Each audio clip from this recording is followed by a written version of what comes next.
ನಮಸ್ಕಾರ. ಸಿದ್ದೇಶ್ವರ ಶ್ರೀಗಳಿಗೆ ನಮನ. ವಿಶೇಷ ಕಾರ್ಯಕ್ರಮಕ್ಕೆ ಸ್ವಾಗತ. ನಾನು ಸ್ಮಿತಾ. ಸ್ವಾಮೀಜಿಗಳು ಅಂದರೆ ಕಾವಿದಾರಿಗಳು. ಆದರೆ ಇವರು ಶುದ್ಧ ಬಿಳಿ ಬಣ್ಣದ ಬಟ್ಟೆಯಲ್ಲಿ ಅಶುದ್ಧರಾಗದೇ ಇದ್ದವರು. ಇಂದಿನ ಅದೆಷ್ಟೋ ಸ್ವಾಮೀಜಿಗಳು ಮಠದ ಹೆಸರಲ್ಲಿ ಅದೆಷ್ಟೋ ಆಸ್ತಿ ಸಂಪಾದನೆ ಮಾಡಿಕೊಂಡಿದ್ದಾರೆ. ಸರ್ಕಾರದಿಂದ ಅದೆಷ್ಟೋ ಅನುದಾನವನ್ನ ಪಡೆದುಕೊಂಡಿದ್ದಾರೆ. ತಮಗೆ ಪ್ರಶಸ್ತಿ ಬೇಕು ಅಂತ ಸರ್ಕಾರದ ಎದುರು ಪಟ್ಟು ಹಿಡಿದವರು ಕೂಡ ಇದ್ದಾರೆ. ಇಂತಹ ನಿಜವಾದ ಸ್ವಾಮೀಜಿಗಳಿಗೂ ಇರೋ ಬೆಲೆ ಈಗ ಇಲ್ಲದಂತಾಗಿದೆ. ಇಂಥವರ ಮಧ್ಯೆ ಸಮಾಜವನ್ನ ತಿದ್ದುವ ಸ್ವಾಮೀಜಿಗಳು ಹೇಗಿರಬೇಕು ಅನ್ನೋದಕ್ಕೆ ಸಿದ್ದೇಶ್ವರ ಶ್ರೀಗಳು ಸಾಕ್ಷಿಯಾಗಿದ್ದಾರೆ. ಹೌದು, ಶ್ರೀ ಸಿದ್ದೇಶ್ವರ ಸ್ವಾಮೀಜಿಯವರು ವಿಜಯಪುರ ಜಿಲ್ಲೆಯ ತಿಕೋಟ ತಾಲೂಕಿನ ಬಿಜ್ಜರ್ಗಿ ಗ್ರಾಮದ ಸಾಮಾನ್ಯ ರೈತ ಕುಟುಂಬದಲ್ಲಿ 1941 ಅಕ್ಟೋಬರ್ 21ರಂದು ಜನಿಸಿದರು. ತಂದೆ ಒಗೆಪ್ಪಗೌಡ ಮತ್ತು ತಾಯಿ ಸಂಗವ್ವ ಅವರ ಮಗ ಸಿದ್ದಗೊಂಡಪ್ಪ. ಇವರ ಬಾಲ್ಯದ ಹೆಸರು ಸಿದ್ದಗೊಂಡಪ್ಪ.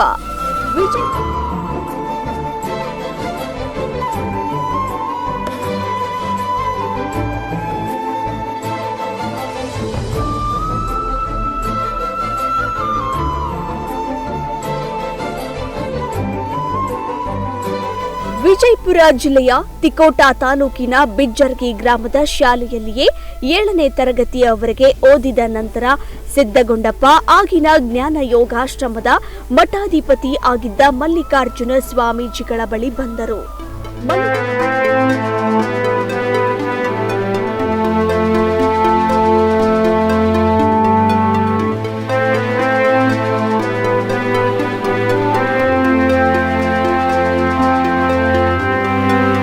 ಮಲ್ಲಿಕಾರ್ಜುನ ಸ್ವಾಮೀಜಿಗಳು ಪ್ರವಚನದ ಮೂಲಕ ಜನರಲ್ಲಿ ಜ್ಞಾನದ ಜ್ಯೋತಿ ಬೆಳಗುತ್ತಾ ಇದ್ದರು. ಸ್ವಾಮೀಜಿಗಳು ಕರ್ನಾಟಕ ಮತ್ತು ಮಹಾರಾಷ್ಟ್ರಗಳಲ್ಲಿ ತಿಂಗಳುಗಟ್ಟಲೆ ಪ್ರವಚನವನ್ನ ಕೊಡ್ತಾ ಇದ್ರು. ಗ್ರಾಮೀಣ ಪ್ರದೇಶದ ಮಕ್ಕಳು ವಿದ್ಯೆಗಾಗಿ ಪಡ್ತಾ ಇದ್ದ ಕಷ್ಟವನ್ನ ನೋಡಿ ಅವರಿಗೆ ಅಂತ ವಿದ್ಯಾಸಂಸ್ಥೆಗಳು ಶುರು ಮಾಡಿ ಅವರಿಗೆ ಊಟ ವಸತಿಗೆ ವ್ಯವಸ್ಥೆ ಮಾಡಿದ್ರು. ಇದರಿಂದ ಸಾವಿರಾರು ಮಕ್ಕಳು ವಿದ್ಯಾವಂತರಾದ್ರು. ಹಾಗೆ ವಿದ್ಯೆ ಕಲಿಯುವುದಕ್ಕೆ ಬಂದಂತಹ ಸಾವಿರಾರು ಮಕ್ಕಳಲ್ಲಿ ಬಾಲಕ ಸಿದ್ದಗೊಂಡಪ್ಪ ಒಬ್ಬರು. ತಮ್ಮ 14ನೇ ವಯಸ್ಸಿನಲ್ಲೇ ಗದಗದ ಮಲ್ಲಿಕಾರ್ಜುನ ಸ್ವಾಮೀಜಿಯವರ ಶಿಷ್ಯರಾಗಿ ಇದ್ದು ಆಧ್ಯಾತ್ಮದ ಕಡೆಗೆ ವಾಲಿದರು.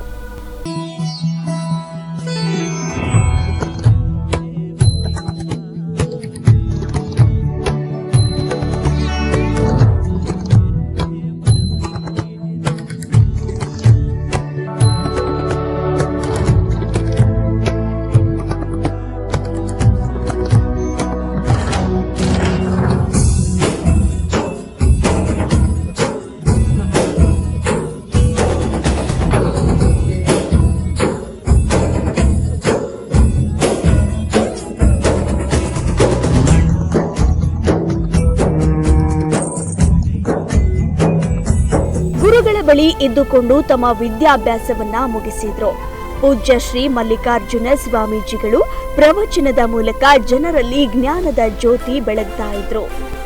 ಕರ್ನಾಟಕ ಮಾತ್ರವಲ್ಲದೆ ಮಹಾರಾಷ್ಟ್ರದ ಪ್ರಮುಖ ನಗರಗಳಲ್ಲಿ ತಿಂಗಳುಗಟ್ಟಲೆ ಪ್ರವಚನವನ್ನ ಕೊಡ್ತಾ ಇದ್ರು. ಸಿದ್ದೇಶ್ವರ ಸ್ವಾಮೀಜಿಗಳು ತುಂಬಾ ನಿಖರ್ವಿಯಾಗಿದ್ರು. ದೈವಿಕತೆ ಮತ್ತು ದೈವಿಕ ಬುದ್ಧಿವಂತಿಕೆ ಅವರ ಮಾತುಗಳಲ್ಲಿ ಹಾಗೆ ಜೀವನದಲ್ಲಿ ನಿರಂತರವಾಗಿ ಕಾಣಿಸ್ತಾ ಇತ್ತು. ವಿಜಯಪುರದ ಜೀವಂತ ದೇವರು ಸಿದ್ದೇಶ್ವರ ಶ್ರೀಗಳು.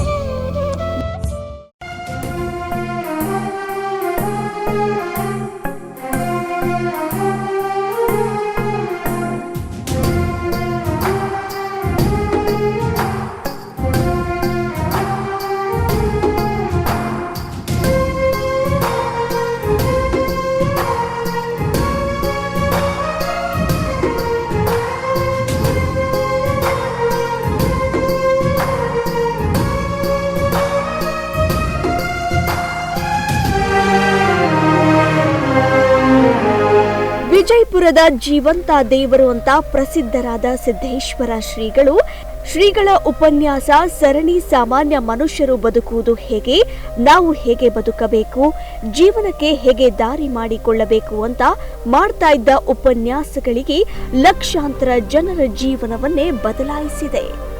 ಶ್ರೀಗಳು ಅಲ್ಲಮ ಪ್ರಭು ಅವರ ವಚನಗಳ ಮೇಲೆ ಅಧಿಕೃತ ಭಾಷಣಕಾರರು ಆಗಿದ್ರು. ಸಿದ್ದೇಶ್ವರ ಶ್ರೀಗಳು ಸರಳವಾದ ಸ್ಫೂರ್ತಿದಾಯಕ ಜೀವನ ಶೈಲಿಯನ್ನ ಹೊಂದಿದ್ರು.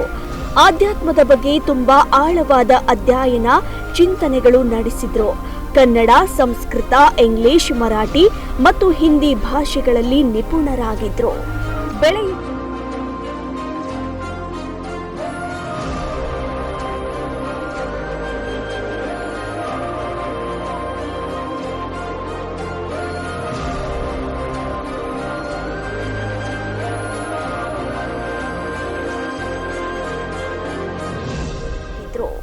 ಬೆಳೆಯುವ ಪೈರು ಮೊಳಕೆಯಲ್ಲೇ ಎಂಬಂತೆ ಬಾಲಕ ಸಿದ್ದೇಶ್ವರನ ಚುರುಕುತನ ಮಲ್ಲಿಕಾರ್ಜುನ ಸ್ವಾಮೀಜಿಗಳ ಗಮನಕ್ಕೆ ಬರಲು ತಡವಾಗಲಿಲ್ಲ.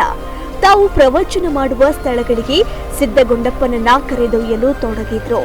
ಜೊತೆಯಲ್ಲಿಯೇ ಅವರ ಶಾಲಾ ಕಾಲೇಜುಗಳ ವಿದ್ಯಾಭ್ಯಾಸ ಕೂಡ ಮುಂದುವರಿಯುವಂತೆ ನೋಡಿಕೊಂಡ್ರು. ಕರ್ನಾಟಕ ವಿಶ್ವವಿದ್ಯಾನಿಲಯದಲ್ಲಿ ಪದವಿ ನಂತರ ಸ್ನಾತಕೋತ್ತರ ವಿದ್ಯಾಭ್ಯಾಸಕ್ಕೆ ಕೊಲ್ಹಾಪುರ ವಿಶ್ವವಿದ್ಯಾನಿಲಯದಿಂದ ತತ್ವಶಾಸ್ತ್ರ ವಿಷಯದಲ್ಲಿ ಎಂಎ ಪದವಿಯನ್ನ ಉನ್ನತ ಶ್ರೇಣಿಯಲ್ಲಿ ಪಾಸು ಮಾಡಿದ್ರು.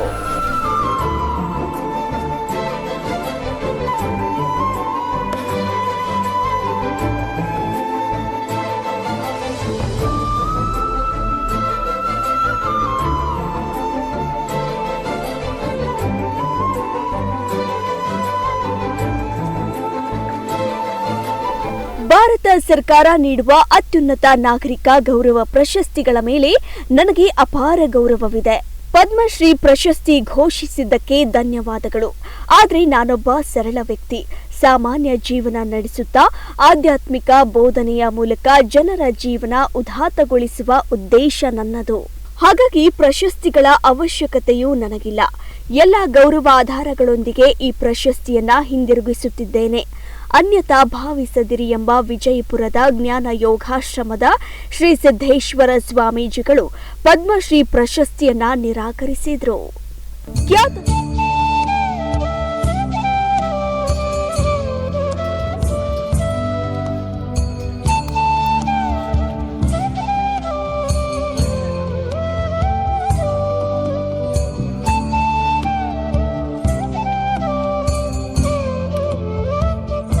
ವಿಜಯಪುರದ ಜ್ಞಾನ ಯೋಗಾಶ್ರಮದ ಸಿದ್ದೇಶ್ವರ ಶ್ರೀಗಳು ಜನವರಿ 2, 1, 2023ರಂದು ಇಹಲೋಕ ತ್ಯಜಿಸಿದ್ದಾರೆ.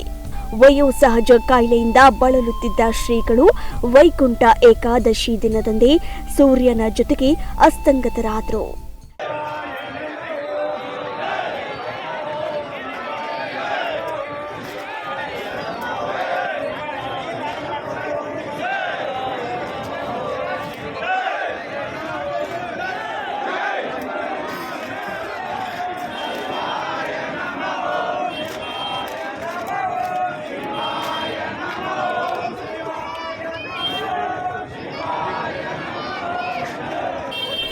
ಶ್ರೀಗಳ ಅಗಲಿಕೆ ಗೊತ್ತಾಗುತ್ತಿದ್ದಂತೆ ಇಡೀ ಉತ್ತರ ಕರ್ನಾಟಕದ ಜನರು ಆಶ್ರಮದತ್ತ ಮುಖ ಮಾಡಿದ್ರು. ದೇವರೇ, ನಮ್ಮ ಮನೆಯ ಮುತ್ತು ರತ್ನ ಕಳೆದುಕೊಂಡಿವಿ ಅಂತ ಜನರು ಕಣ್ಣೀರು ಹಾಕಿದ್ರು. ಜನರ ಹಂಬಲಕ್ಕೆ ಸಾಕ್ಷಿಯಾದ್ರು ಶ್ರೀಗಳು ನಮ್ಮನ್ನ ಅಗಲಿ 1 ವರ್ಷ ಆಯಿತು.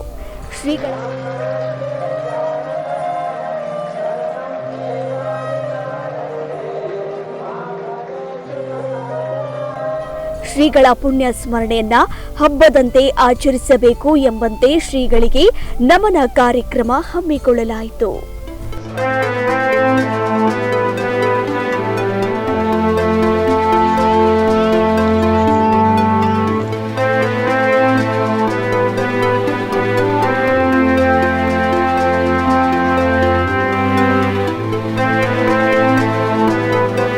ಶ್ರೀಗಳು ಇಹಲೋಕ ತ್ಯಜಿಸಿ ವರ್ಷ ತುಂಬಿದ ಹಿನ್ನೆಲೆ ಜ್ಞಾನ ಯೋಗಾಶ್ರಮದಲ್ಲಿ 10 ದಿನಗಳ ಕಾಲ ಗುರುನಮನ ಮಹೋತ್ಸವ ಜರುಗಿತು.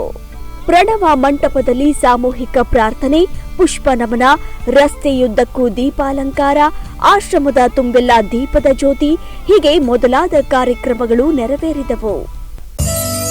ಲಕ್ಷಾಂತರ ಭಕ್ತರಿಂದ ನಮನ.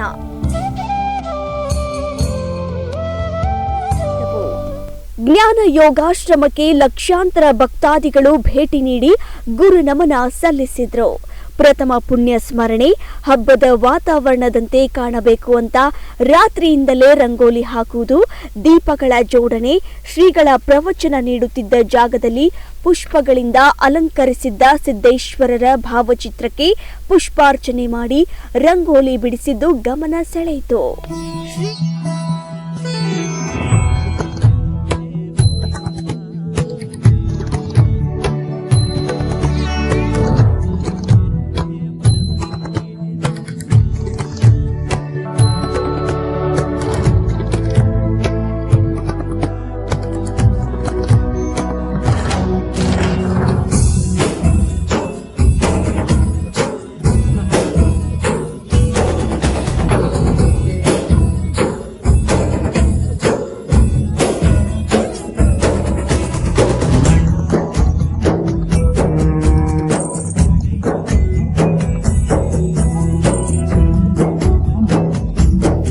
ಶ್ರೀಗಳಿಗೆ ನಮನ ಸಲ್ಲಿಸಲು ರಾಜ್ಯದ ಮುಖ್ಯಮಂತ್ರಿಗಳು, ಗಣ್ಯರು, ಭಕ್ತರ ದಂಡು ಮೊಳಗಿತ್ತು.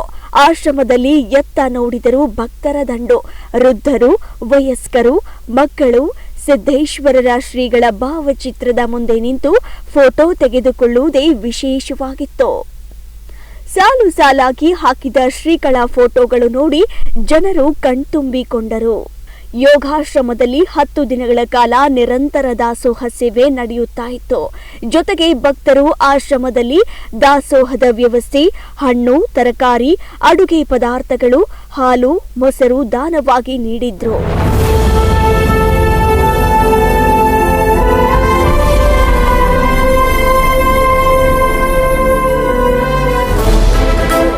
ಈ ಸಂದರ್ಭದಲ್ಲಿ ಮಾತನಾಡಿದ ಸಮಾಜ ಸೇವಕರು, ಶ್ರೀಗಳು ನಮ್ಮನ್ನ ಅಗಲಿ 1 ವರ್ಷ ಆಯಿತು. ಅವರು ಇದ್ದಾಗ ಅವರು ಹೇಳಿದ ಹಾಗೆ ನಾನು ಆಶ್ರಮದಲ್ಲಿ ಊಟದ ವ್ಯವಸ್ಥೆ ಮಾಡಿದ್ದೆ. ಅದು ನನಗೆ ಮನಸ್ಸಿಗೆ ತುಂಬಾ ನೆಮ್ಮದಿ ಉಂಟು ಮಾಡಿತ್ತು. ಈಗಲೂ ಕೂಡ ನನ್ನಿಂದ ಆದಷ್ಟು ಸಹಾಯ ಮಾಡಿದ್ದೇನೆ. ಪ್ರಸಾದಕ್ಕೆ ಬಳಸಲು ಹಾಲು ಕೊಟ್ಟಿದ್ದೇನೆ ಎಂದು ಹೇಳಿ ಶ್ರೀಗಳನ್ನ ನೆನಪಿಸಿಕೊಂಡ್ರು.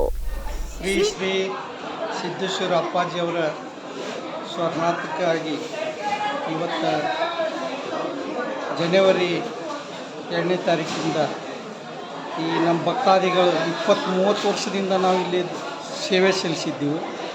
ಅದಕ್ಕೆ ಅಪ್ಪಾಜಿ ಅವ್ರ ಕೊಡುಗೆ ನಾವು ಏನು ತೀರಿಸ್ಕೋಬೇಕಂತಂದ್ರೆ ಅವ್ರಿಗೆ ಏನು ನಾವು ಮಾಡಬೇಕಂತ ನಮ್ಮ ಮನಸ್ಸಿನಾಗ ಯಾವತ್ತೂ ಮನಸ್ಸಿನಿಂದ ನಮಗೆ ಭಾಳ ಅದ್ವೈತ ಇದು ಆಕಿತ್ತು. ಅವರು ವಾಸಲೆ ಜನವರಿ 2ನೇ ತಾರೀಕಿಗೆ ನಮ್ಮಲ್ಲಿ ನವಂಬರ್ದಾಗ ಕಾಕಣಿಕೆ ಒಳಗೆ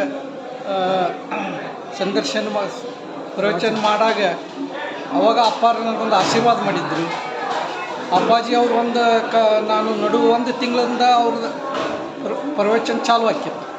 ಅಪ್ಪಾರಿಗೆ ನಾನು ಸೇವೆ ಸಲ್ಲಿಸ್ಬೇಕಂತೇಳಿ 15ನೇ ತಾರೀಕಿಗೆ ಹೋಗಿ ನಾನು ಭೇಟಿ ಆದಾಗ, ಇಲ್ಲಪ್ಪ ನೀನು ಲಾಸ್ಟಕ್ಕೆ 1 ದಿನ ನೀವು ಪ್ರಸಾದ ಇಟ್ಕೋ, ನಿನಗೊಂದು ಚಲೋ ಆಕೈತೆ ಅಂತಂದರು. ಅವ್ರ ಆಶೀರ್ವಾದದಿಂದ ನನಗೆ ಸಾಕಷ್ಟು ನನ್ನ ಮಗಗೆ ಜಾಬ್ ಬಂತು. ಸೆಂಟ್ರಲ್ ಗೌರ್ಮೆಂಟಿನಿಂದ ಇವತ್ತು ಅವ್ರ ಅಪ್ಪಾಜಿ ಅವರು ಆಶೀರ್ವಾದ ಮಾಡಿದ್ದಕ್ಕೆ ಈ ಶುದ್ಧ ಈಗ ಆಲ್ರೆಡಿ ಸೆಂಟ್ರಲ್ ಗೌರ್ಮೆಂಟ್ಗೆ ಅವತ್ತು ಏನು ಪ್ರಸಾದ ಮಾಡೀನಿ ಅವತ್ತು ನನ್ನ ಮಗನ ಜಾಬ್ ಬಂದೈತಿ. ಅದಕ್ಕೆ ಅವ್ರ ಕೊಡುಗೆ ಭಾಳ ದೊಡ್ಡದೈತಿ. ಇನ್ನೂ ನಾವು ಏನೋ ಅಲ್ಲಿದ್ದು ನಿನ್ನ ಬಂದು ಇಲ್ಲಿ ಮಠದಾಗ ಆಶ್ರಮದಾಗ ನೋಡಿದಾಗ ಹಾಲೊಂದು ಸ್ವಲ್ಪ ಕೊರತೆ ಇತ್ತು. ಆ ಕಾರಣಕ್ಕೆ ನಮ್ಮ ಅಪ್ಪಾಜಿ ಅವ್ರಿಗೆ ಇನ್ನೂ ಇದಕ್ಕೆ ಏನಾರ ಸಲ್ಲಿಸ್ಬೇಕಂತೇಳಿ ನಿನ್ನೆ ನಾವು 2 ತಾಸು 4 ತಾಸು ಇಲ್ಲಿ ನಿಂತು ನೋಡಿದಾಗ ಪ್ರಸಾದ ವ್ಯವಸ್ಥೆಯಲ್ಲಿ ಹಾಲೊಂದು ಕುಂಠಿತ ಕಾಣ್ತಿ. ಅದರ ಸಂಬಂಧ ಅಪ್ಪಾಜಿ ಅವ್ರಿಗೊಂದು ಇದನ್ನು ಹಾಲೊಂದು ಒದಗಿಸ್ಬೇಕಂತ ಇವತ್ತು ನಮ್ಮೂರಿಂದ ಖರೀದಿ ಮಾಡ್ಕೊಂಡು ಬಂದು ಅಪ್ಪಾಜಿ ಅವ್ರಿಗೆ ಸೇವೆ ಸಲ್ಲಿಸಕ್ಕೆ ನಾ ಹೇಳಕ್ಕೆ ಬಯಸ್ತೀನಿ. ಶ್ರೀಗಳ ಪುಣ್ಯ ಸ್ಮರಣೆಯಂದು ಆಶ್ರಮದಲ್ಲಿ ಸಜ್ಜಕ, ಉಪ್ಪಿನಕಾಯಿ, ಬಾಳೆಹಣ್ಣು, ಕರ್ಚಿಕಾಯಿ, ಅನ್ನ, ಸಾರು, ಪ್ರಸಾದ ಏರ್ಪಡಿಸಲಾಗಿತ್ತು. ಇನ್ನು ಒಲೆಯ ಮೇಲೆ ಅಡುಗೆ ಅಂದ್ರೆ ಶ್ರೀಗಳಿಗೆ ಪ್ರೀತಿ. ಅದರಂತೆ ಆಶ್ರಮದಲ್ಲೇ ಒಲೆ ಹಾಕಿ, ಅಂದರೆ ಸೌದೆ ಮೇಲೆ ರುಚಿಕರವಾಗಿ ಅಡುಗೆ ಮಾಡಿ ನಿರಂತರ ದಾಸೋಹ ನೀಡುವಂತೆ ಶ್ರೀಗಳ ಆಶಯದಂತೆ ಊಟದ ವ್ಯವಸ್ಥೆ ಅಚ್ಚುಕಟ್ಟಾಗಿ ಆಶ್ರಮದ ಆಡಳಿತ ಹಾಗೂ ಸ್ವಯಂ ಸೇವಕರು, ಕಾರ್ಯಕರ್ತರು, ಭಕ್ತರು ನೀಗಿಸಿದ್ರು. ಸಂತನೆಂದರೆ ಯಾರು? ಸಂತನೆಂದರೆ ಯಾರು ಎಂಬ ಸಿದ್ದೇಶ್ವರರ ಕುರಿತಾದ ಹಾಡು ಎಲ್ಲೆಡೆ ಅನುರಣಿಸಿದವು. ಶ್ರೀ ಸಿದ್ದೇಶ್ವರ ಸ್ವಾಮೀಜಿ ಎಂದರೆ ಸಾಕ್ಷಾತ್ ಭಗವಂತ. ಅವರ ಪ್ರವಚನ ನಿತ್ಯ ಆಲಿಸುತ್ತೇವೆ. ಅವರ ಭೌತಿಕವಾಗಿ ನಮ್ಮೊಂದಿಗೆ ಇಲ್ಲದಿದ್ದರೂ ವಿಚಾರ, ತತ್ವ, ಆದರ್ಶ, ಪ್ರವಚನದ ಧ್ವನಿ ಸುರುಳಿ ಆಶ್ರಮದ ಪ್ರತಿ ಗಿಡದಲ್ಲೂ ಅವರಿದ್ದಾರೆ.